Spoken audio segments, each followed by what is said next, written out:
नींद उड़ाइलू चैन चुराइलू प्रेम के ऐसन रोग धराइलू। नींद उड़ाइलू चैन चुराइलू प्रेम के ऐसन रोग धराइलू। लड़त पहिले नजरिया हो दिल काढ़ ले गइल रे गोरिया तोर रेड कलर साड़िया। दिल काढ़ ले गइल रे गोरिया तोर रेड कलर साड़िया।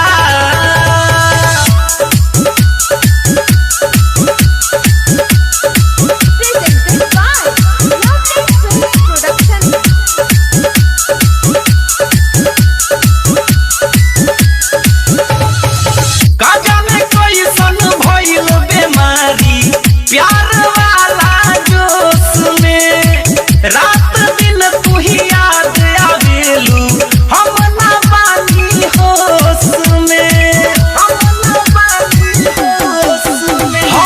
का जाने कैसन भइल बेमारी प्यार वाला जोश में रात दिन तू ही याद आवेलू हम ना बानी होश में।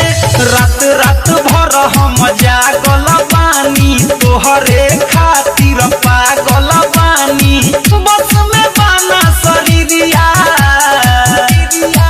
हो दिल काढ़ ले गइल रे गोरिया तोर रेड कलर साड़िया। दिल काढ़ ले गइल रे गोरिया तोर रेड कलर साड़िया।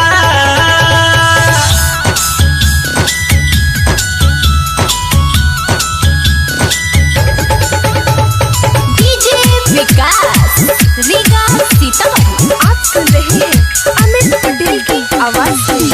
पहले दिन से होश न बावे भइल बानी पागल हो।